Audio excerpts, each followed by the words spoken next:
This isn't a video I'd been expecting to make. Up until a week or so ago, I'd been perfectly happy with my two Hackintosh laptops for all of my macOS needs, and I hadn't planned on buying a new Apple laptop at all. But circumstances change, and so here I am with my review of the new late 2020 MacBook Air, based on Apple's M1 silicon. After using this laptop for a full 5 days, I can safely say that it's pretty amazing. At first glance, it doesn't look like too much has changed, at least externally. The new model uses the same chassis with a large multi-touch trackpad and Apple's Magic keyboard, which first appeared on the 16-inch MacBook Pro and is much more reliable and pleasant to use than the previous keyboards based on the old scissor mechanism. Taking a closer look though, there are a few small external changes. The launchpad and keyboard brightness keys, which were previously found on function keys F4 through F6, have now been replaced by keys for Spotlight, Dictation and Do Not Disturb. And the FN key in the bottom left has gained an emoji globe. For connectivity, apart from the combined headphone and mic jack on the right, you're limited to two Thunderbolt 3 USB-C ports, which now adds support for USB 4. One of these ports has to be used for charging, so a USB-C or Thunderbolt 3 hub of some description to plug into that one remaining port would be a very wise buy. Most of the changes though are internal, the first of which is an upgrade in the Wi-Fi from 802.11ac to 802.11ax or Wi-Fi 6, bringing with it much faster wireless internet speeds and better security in the form of WPA3. Another upgrade is in the screen, which now offers P3 wide colour gamut. By far the biggest, most publicised change of course is a switch from the Intel CPUs Apple have been using for the last 14 years to Apple's own ARM chips. The first generation, which appears in this MacBook Air together with a Mac Mini and a MacBook Pro released at the same time, is called the M1. So how does it perform?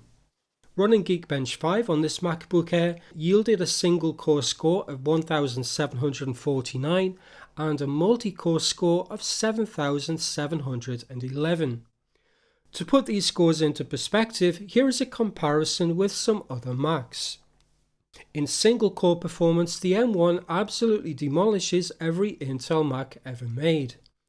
It's 70% faster than the entry-level Mac Pro, it's 60% faster than the last Intel MacBook Air released earlier this year, and it's 40% faster than the fastest Core i9 27-inch iMac.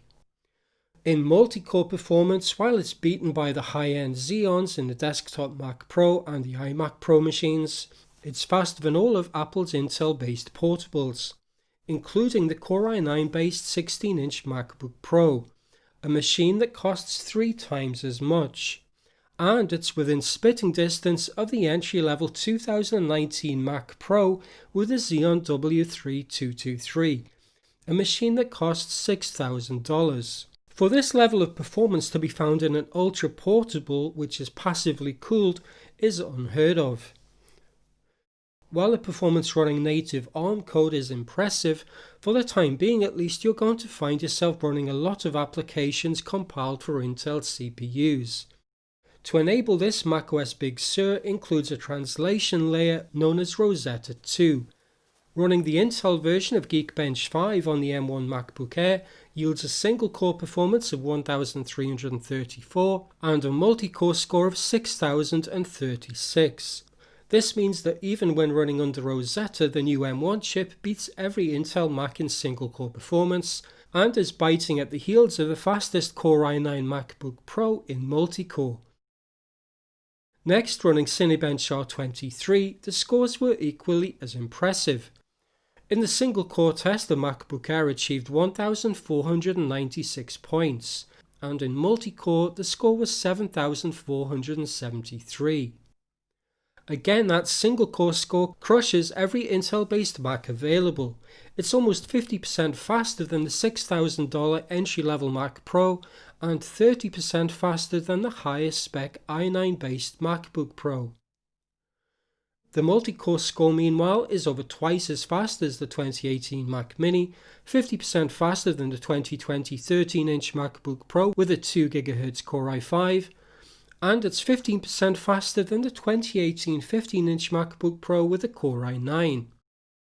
It's slower than the 16-inch Core i9 MacBook Pro, but only by about 13%, and it's only 25% slower than the entry-level Mac Pro.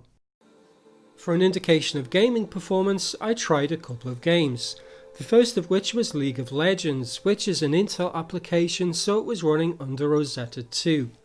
Despite that, at the screen's native resolution of 2560 by 1600 and with the graphics level set to high, the game was averaging a frame rate in the high 60s or low 70s, depending on how much was going on screen. Increasing the graphics level to very high, the frame rate was still in the high 50s and low 60s. Taking into account that this is running under emulation at the moment, it's safe to say that once native ARM binaries are available, you should have no difficulty in maintaining a frame rate above 60 frames per second, even at the native screen resolution and the highest detail level. The next game I tried was Rise of the Tomb Raider. This too is an Intel application running under Rosetta 2. At medium detail and 1280 by 800 resolution, the built-in benchmark hits 61.28 frames per second. This may not seem like a lot, but my old 2017 15-inch MacBook Pro with a discrete Radeon Pro 555 GPU barely scraped 40 frames per second at the same settings. Compared to other Macs, the M1 MacBook Air was about 6 times faster than the 2018 Mac Mini with UHD 630. It's 4 times faster than the higher-end Intel MacBook Air with Intel G7 graphics released earlier this year, and it's over twice as fast as the 2020 13-inch MacBook Pro. It's soundly beaten by the 2019 16-inch MacBook Pro with Radeon 5500M graphics, but then that laptop costs over 3 times as much. And it's also important to remember that this is still an Intel application.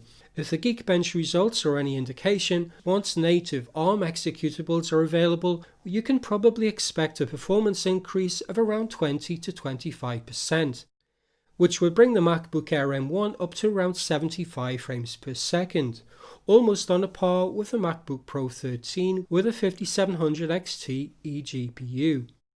For storage, the base level MacBook Air comes with a PCI Express SSD of 256GB, which can be upgraded at the time of purchase to 512GB, 1TB or 2TB, though the prices are pretty insane at $800 or €928 for the 2TB version. In Blackmagic disk speed test, the drive averaged around 2,300 megabytes per second for the write speed and about 2,700 megabytes per second for the read speed. In AJ's system test, meanwhile, read speeds reached just over 3.1 gigabytes per second for a 1 gigabyte transfer and 2.7 gigabytes per second for a 16 gigabyte transfer, with write speeds of just over 2 gigabytes per second in both tests. Moving on now to video editing performance with Final Cut Pro. In the Bruce X5K benchmark with background rendering disabled, exporting the project to ProRes 422 took just 19.21 seconds.